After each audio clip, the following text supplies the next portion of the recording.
प्रिय मित्रों, आज हम लोग गुप्त साम्राज्य का अध्ययन करेंगे।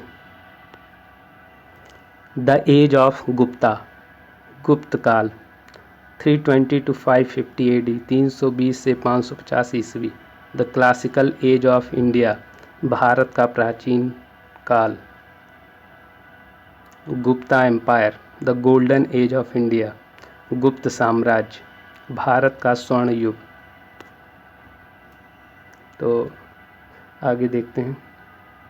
द अर्ली गुप्ताज, प्रारंभिक गुप्त, घटोत्कच, चंद्रगुप्त फर्स्ट, कुमार देवी लिच्छवी। दरअसल चंद्रगुप्त प्रथम का विवाह कुमार देवी से हुआ था, जो लिच्छवी गणराज्य की थी। चंद्रगुप्त प्रथम, समुद्रगुप्त, जिन्हें श्री विक्रम इनकी उपाधि थी, परिक्रमांक भी इनको कहा जाता था। उसके बाद चंद्रगुप्त द्वितीय, विक्रमादित्य, जिन्हें देवगुप्त भी कहा जाता था। इसके बाद देखिए, चंद्रगुप्त द्वितीय के बाद फिर 3 लोग आते हैं। गोविंद गुप्त, तिरहुत, जिन्हें कहा जाता था। कुमार गुप्त प्रथम, जिन्हें महेंद्रादित्य कहा जाता था। प्रभावती, क्वीन ऑफ द वाकाटकस, यानी वाकाटक की रानी। अब कुमार गुप्त प्रथम शासक बनते हैं। तो कुमार गुप्त प्रथम के बाद फिर 3 लोग रहते हैं उत्तराधिकारी में। स्कंदगुप्त, विक्रमादित्य, पूर्वगुप्त, श्री विक्रम, घटोत्कच या गुप्त, जिन्हें तुमैन कहते हैं। पूर्वगुप्त या श्री विक्रम, फिर ये 2 लोग शासक होते हैं। दोनों में से एक है नरसिंहगुप्त, जिन्हें बालादित्य भी कहते हैं। फिर बुधगुप्त, और नरसिंहगुप्त या बालादित्य के बाद शासक हैं कुमार गुप्त द्वितीय, जिन्हें क्रमादित्य भी कहते हैं। और अंतिम शासक विष्णुगुप्त हैं। गुप्ता डायनेस्टी रीयूनाइट्स इंडिया, गुप्त वंश ने भारत को पुनर्संगठित किया। क्लासिकल इंडिया, प्राचीन भारत 375 to 550 CE, 375 से 550 ईस्वी। Overview, Chandragupta founded it, Chandragupta ने इसे खोजा। पीसफुल, शांतिपूर्ण, ग्रेट ट्रेडर्स, महान व्यापारी, strong art, science and mathematics, शक्तिशाली कला, विज्ञान और गणित, हिंदुइज्म डोमिनेटेड, हिंदुत्व का प्रभाव। The Gupta have strong central government which allowed a degree of local control, गुप्त शक्तिशाली केंद्रीय सरकार रखते थे जो स्थानीय नियंत्रण की श्रेणी को अलाउ करते थे। चंद्रगुप्त प्रथम AD 322-340, चंद्रगुप्त प्रथम 320 से 340 ईस्वी, first king of Gupta empire, Gupta साम्राज्य का प्रथम राजा। तो देखिए, सबसे पहले हम लोग आते हैं गुप्त साम्राज्य में। तो गुप्त साम्राज्य का उदय 3वीं शताब्दी के अंत में प्रयाग के निकट कौशाम्बी में हुआ। समुद्रगुप्त का प्रयाग प्रशस्ति, कुमार गुप्त का विलसंड स्तंभलेख तथा स्कंदगुप्त का भीतरी स्तंभलेख के आधार पर निष्कर्षतः इस वंश का प्रथम शासक श्रीगुप्त था, जिसकी उपाधि महाराज थी। गुप्त वंश का संस्थापक श्रीगुप्त, जो कि 240 से 280 ईस्वी तक शासन करता है, था। श्रीगुप्त का उत्तराधिकारी घटोत्कच हुआ। देखिए, गुप्त वंश का प्रथम महान सम्राट चंद्रगुप्त प्रथम था। देखिए, ये चंद्रगुप्त प्रथम है। यह 320 ईस्वी में गद्दी पर बैठा। इसने लिच्छवी राजकुमारी कुमार देवी से विवाह किया। इसने महाराजाधिराज की उपाधि धारण की। अपने राज्याभिषेक, इसका राज्याभिषेक हुआ था 319 ईस्वी में। अपने राज्याभिषेक के आधार पर इसने गुप्त संवत की शुरुआत की। गुप्त संवत, जो कि 319 से 320 ईस्वी के बीच में शुरुआत की थी चंद्रगुप्त प्रथम ने। गुप्त संवत की शुरुआत चंद्रगुप्त प्रथम ने की। संपूर्ण बिहार और यूपी के कुछ हिस्से उसके राज्य में शामिल थे। अब देखिए, ये हैं समुद्रगुप्त। चंद्रगुप्त प्रथम का उत्तराधिकारी समुद्रगुप्त हुआ, जो 335 ईस्वी में राजगद्दी पर बैठा। इसने आर्यावर्त के 9 शासकों और दक्षिणावर्त के 12 शासकों को पराजित किया। इन्हीं विजयों के कारण इसे भारत का नेपोलियन कहा जाता है। इतिहासकार स्मिथ ने इसे भारत का नेपोलियन कहा है। अभिलेखों और सिक्कों पर इसे पराक्रमांक, अप्रतिरथ, व्याघ्र पराक्रम, सर्वराजोच्छेता आदि उपाधियां प्रदान की गई हैं। इसने अश्वमेधकर्ता, विक्रमंक एवं परम भागवत की उपाधि धारण की। इसे कविराज भी कहा जाता है। दक्षिणापथ अभियान में 12 राजाओं को विजित किया। दक्षिणापथ अभियान में विजित क्षेत्रों पर समुद्रगुप्त ने केवल अधिराजत्व का दावा किया। उसकी नीति ग्रहण, मोक्ष, अनुग्रह की थी। यहाँ पर एक बात ध्यान रखने वाली ये है कि परम भागवत की उपाधि धारण करने वाला प्रथम गुप्त शासक समुद्रगुप्त था। इसे आप चित्र में देख सकते हैं। समुद्रगुप्त विष्णु का उपासक था। समुद्रगुप्त संगीत प्रेमी था। ऐसा अनुमान उसके सिक्कों पर उसे वीणा वादन करते हुए दिखाया जाने से लगाया गया है। समुद्रगुप्त का दरबारी कवि हरिसेन था, जिसने इलाहाबाद प्रशस्ति लेख की रचना की। तो यहाँ पर ध्यान रखना है कि अशोक के इलाहाबाद स्तंभ लेख पर समुद्रगुप्त की प्रशस्ति उसके संधि विग्रहिक एवं राजकवि हरिसेन ने लिखा। इसके बाद देखिए ये है रामगुप्त। इसकी ऐतिहासिकता संदिग्ध है। इसके बाद देखिए ये है चंद्रगुप्त द्वितीय। समुद्रगुप्त का उत्तराधिकारी चंद्रगुप्त द्वितीय हुआ, जो 380 ईस्वी में राजगद्दी पर बैठा।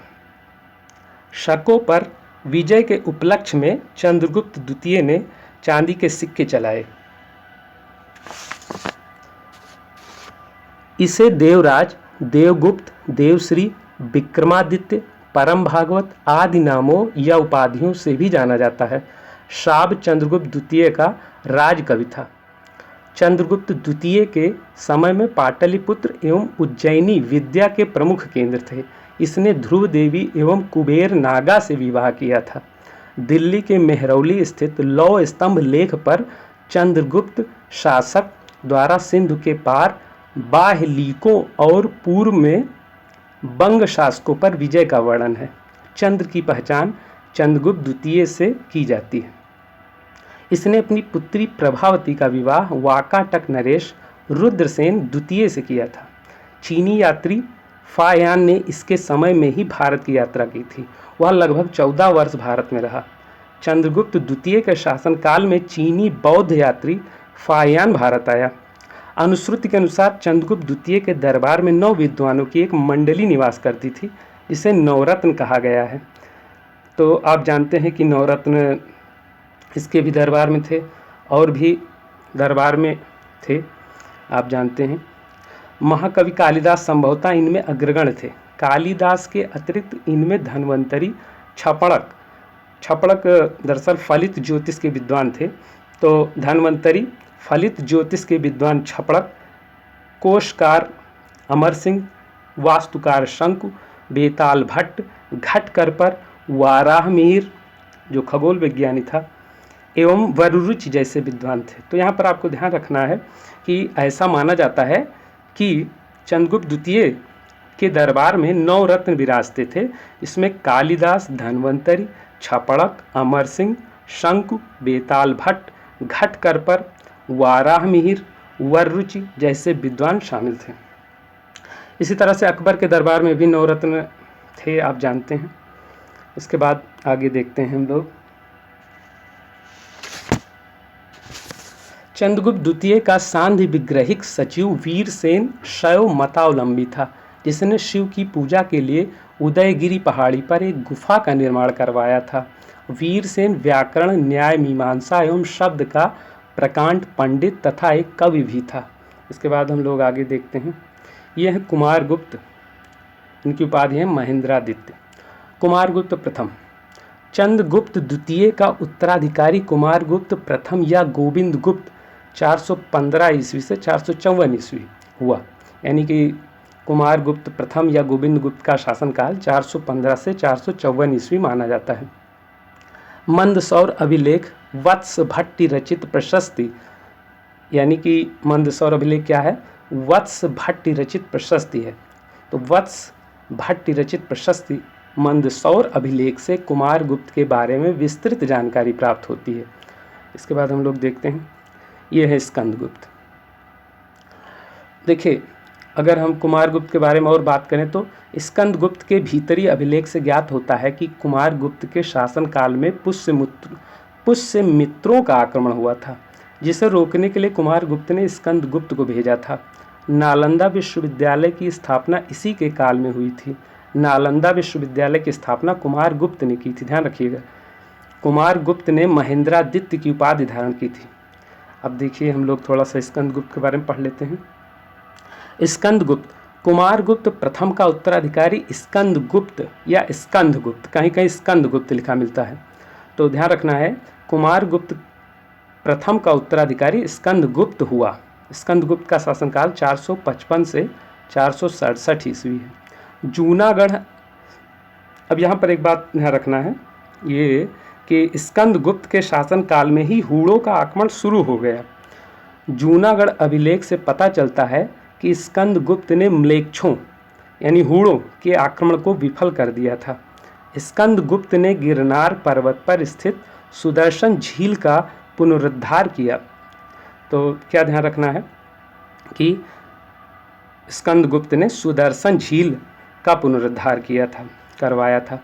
सुदर्शन झील दरअसल चंद्रगुप्त मौर्य द्वारा निर्मित थी। तहोम अभिलेख के अनुसार उसकी उपाधि शक्रादित्य थी। उसने चीन में अपना राजदूत भेजा था। स्कंदगुप्त ने पर्णदत्त को सौराष्ट्र का गवर्नर नियुक्त किया। स्कंदगुप्त के शासनकाल में ही हूणों का आक्रमण शुरू हो गया था, इस बात को आप ध्यान रखिएगा। अब आगे हम लोग देखते हैं, गुप्त काल का उत्तरार्ध देखते हैं। चीनी यात्री सुंगयुन ने 515 से 520 ईस्वी में भारत की यात्रा की थी। ह्वेनसांग 629 ईस्वी से 645 ईस्वी तक यानी 16 वर्ष भारत में रहा। ह्वेनसांग के अनुसार मगध के शासक नरसिंहगुप्त बालादित्य ने मिहिरकुल हूण को पराजित किया था। स्कंदगुप्त के बाद पुरगुप्त, कुमारगुप्त द्वितीय, बुधगुप्त, नरसिंहगुप्त, बालादित्य, वैन्यगुप्त, कुमारगुप्त तृतीय ने शासन किया। अब इसके बाद देखते हैं, ये देखिए, ये है विष्णुगुप्त। विष्णुगुप्त गुप्त वंश का अंतिम शासक था जिसने मगध पर शासन किया, तो अर्थात अंतिम गुप्त शासक विष्णुगुप्त था। अब आगे हम लोग देखते हैं। अब याद रखने के लिए गुप्त वंश के शासक, तो उनकी जो उपाधियां थी उनको याद करने के लिए हमारी युक्ति है। गर महाराज श्री गुप्त हैं तो महाराजा धीराज चंद्रगुप्त हैं। क्यों भारत का नेपोलियन कहलाए समुद्रगुप्त, जब पता नहीं कहाँ से आए रामगुप्त। गर राज श्री चंद्रगुप्त विक्रमादित्य गुप्त हैं तो महेंद्रादित्य कुमारगुप्त प्रथम क्यों सुस्त हैं। यहाँ पर देखिए, गर महाराज श्री गुप्त हैं तो श्री गुप्त की उपाधि थी महाराज, तो महाराजा धीराज चंद्रगुप्त हैं, चंद्रगुप्त की उपाधि थी महाराजा धीराज, चंद्रगुप्त प्रथम की उपाधि महाराजा धीराज थी। क्यों भारत का नेपोलियन कहलाए समुद्रगुप्त, तो यहाँ से समुद्रगुप्त की उपाधि थी भारत का नेपोलियन, जब पता नहीं कहाँ से आए रामगुप्त। रामगुप्त के बारे में इसकी ऐतिहासिकता संदिग्ध है, आप जानते ही हैं। अगर राजश्री चंद्रगुप्त विक्रमादित्य गुप्त हैं, देखिए यहाँ राजश्री मतलब देवराज देवश्री, तो ये चंद्रगुप्त द्वितीय की उपाधियाँ हैं, देवराज देवश्री और विक्रमादित्य, इतनी उपाधियाँ थी। तो महेंद्रादित्य कुमारगुप्त प्रथम क्यों सुस्त हैं, कुमारगुप्त प्रथम की उपाधि थी महेंद्रादित्य। इसके बाद आगे देखते हैं, क्यों सुदर्शन झील में डुबकियां लगाते शक्रादित्य स्कंदगुप्त। देखिए, स्कंदगुप्त ने सुदर्शन झील का पुनरुद्धार कराया था और स्कंदगुप्त की उपाधि है शक्रादित्य। जब मगध साम्राज्य का अंतिम शासक विष्णुगुप्त गुप्त। तो हमारा वीडियो यहीं पर समाप्त होता है। आशा है कि आपको यह वीडियो पसंद आया होगा।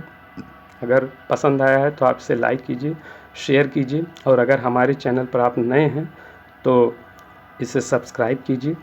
फिर मिलेंगे किसी अन्य वीडियो के साथ। Thanks for watching. जय हिंद।